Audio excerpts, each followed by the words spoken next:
I'm just gonna get right back into it. And if this doesn't work again, I think I might just take a nap. That's what I'll do. Anyways, let's get started. Mastermind Rise of Anarchy. Written by Clouds. My head in the clouds, not coming down. Read by MHA. Chapter 11. Rewards. Summary. The League of Villains makes a move. Tomura grinned as everyone got into their positions. This particular quest was a little overdue. With all the preparations for the Tartarus quest, it had gotten delayed. But now it was time to make sure that Japan still hadn't let itself forget that they were still important players online, even if Mastermind was AFK for the moment. It was time for the League of Villains to declare to the world, we're still here. And what better way to do that than get a little old-fashioned revenge on one of the parties that had led Midoriya to the dark side? Alexandria Middle School thought that they were so clever, destroying all the evidence of abuse so the police legally wouldn't be able to prove anything. But they had forgotten one of the major truths in the underground. Everyone had enemies. The people who ran the school might be despicable human beings, but they were casual when it came to nightmares lurking on the wrong side of the law that didn't need proof to take action. No, the boss music had already started playing. And maybe, if they'd remembered that there were monsters out there much worse than the police, they would have equipped some weapons, or even skills, or logged off entirely. Maybe then they would have had a chance to survive. Not that Tomura's party would let them. He turned to Hawks and nodded sharply. Hawks grinned. A sharp smile fit him much better than the fake ones the commission had made him wear for the camera, and launched himself into the air. He circled the school like a vulture, which was, of course, the signal to begin. Away from the action, Mr. Compress started to stream from Gentle Criminal's channel, zooming in on their fallen hero as Dabi set practice flights ahead. Shoto iced off all the doors except for one. Toyce's army of clones was making its way through the classroom to lead away all the students, while clones of togas gathered the teachers and administrators at knife point. Magni and Spinner managed the only available exit, greeting the students as they escaped, making sure none of the people in charge of the building left. Screams echoed from the building as Tomura's plan was finally set into motion. He would never admit it out loud, but one of the main reasons why he had taken them weeks to get around this battle was because Tomura wasn't sure that his plan would work. Basically, from the moment he debuted at the USJ attack, Midoriya had been there to offer course direction when needed. He had been stuck in tutorial mode, but now it was time for him to fully take control of the gameplay. That didn't mean he had to be annoying about it.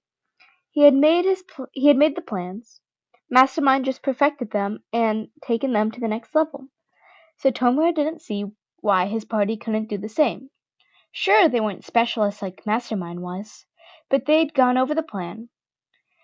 Shoto had brought up that there had been a bug that could nerf their reputation if they weren't careful, so Shigaraki had listened to his teammates' suggestions for how to patch it.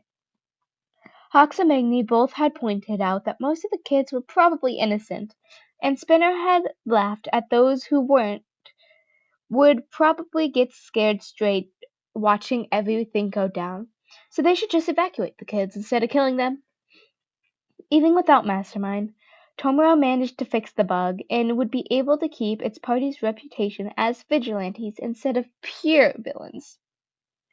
A crowd of teenagers flooded from the front doors and were cradled by a wall of ice from Shoto on one side and a wall of fire from Dabi on the other, while Hawks' feathers kept away any onlookers or police from getting too close, and Toga led the teachers up the stairs. There was a whoosh of air, and Hawks landed in a crouch beside him. Twice said all the students were out. Well, part of them did, but Toga confirmed that part. And my feathers didn't find anyone.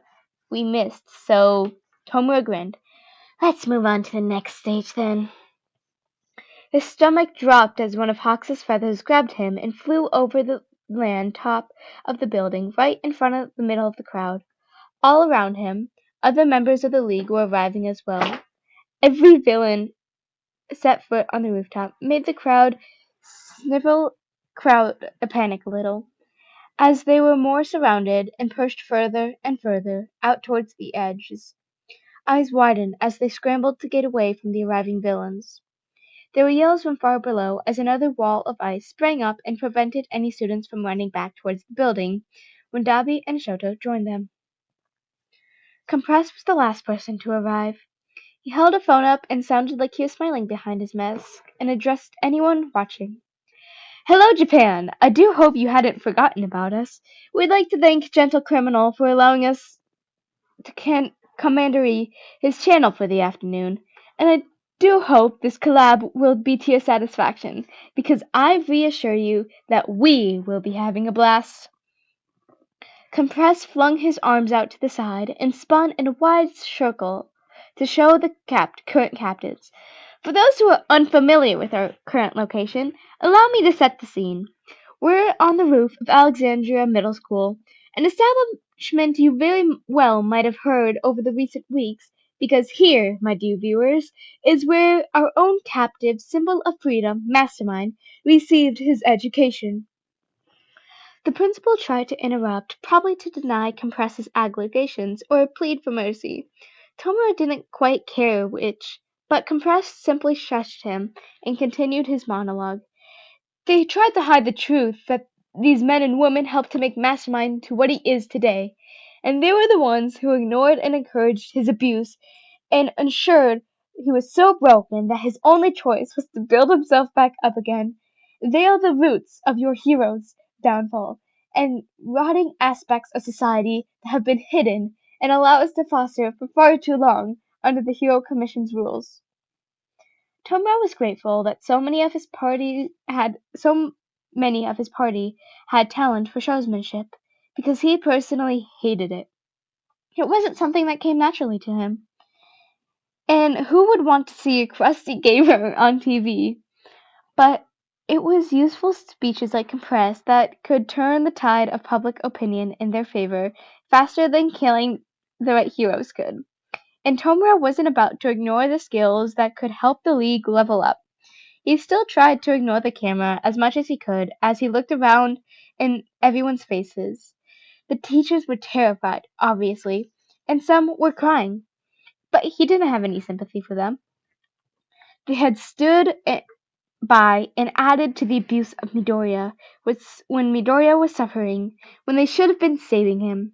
And it pissed Tomura off. Who did they think they were? They made their own beds, so why should they have any right to be scared when they were just reaping their rewards? The League's faces were the exact opposite. Tomura couldn't think of a single member of his party that hadn't been cast off and abused by the same society had enabled these monsters to prey on children under their care. It wasn't any surprise that every single one of their expressions was hardened with pure rage. When they looked at the staff of Alexandria Middle School, each of them saw their own abusers standing on the edge of the roof instead. They were the ones cowering in fear for their entire lives, so it was past time for them to stand up for themselves and turn the tables. Izuku Midoriya went to school here every day for 3 years, Tomura said softly, and all that time you never listened to when he was called useless, a waste of space, deku, or a quirkless waste of space. You didn't even listen when his very classmates told him to jump off this very roof. The rooftop had gone silent, except for the quiet whimpering of their hostage, and the atmosphere was quite intense, as everyone waited on his words. Tomura was aware that Compress had panned the camera at him at some point, but he just crouched down, using a fingernail to scratch the dirt caked and covered old concrete. He let the fear and tension build for another long moment before smiling slightly, when he felt one of Hawks's feathers anchor itself on his shirt, and Tomura looked up at the principal of Alexandria High, who had turned pale and was shaking like a piece of prey that had finally realized it had been conquered by a lion, and said, "So why don't you take a swan dive off the roof and hope you'll be better in the next life?" Tomura didn't think that he ever wanted to forget the look on the principal's face as he flattened his hand on the building and the entire building collapsed into dust beneath them. Sorry. Tiger watched the news as it replayed the destruction for the umpteenth time. The dark shape of the leagues who rose above the ruined school, and Hawks' feathers carried them all the way before the dust could even settle. Personally, he felt conflicted over the whole thing. On one hand, the careless attitude and the ease in which they killed proved that they were pure evil, and Tiger couldn't sympathize with that. But on the other hand, he'd met kids who passed through that school. They encouraged a culture of toxic superiority. Anyone who was different or couldn't advance the school's reputation was tossed underfoot, useful in only the ways that they could behold her at those times, atop and crushed underneath the weight of the entire oppressive atmosphere that the school called a culture.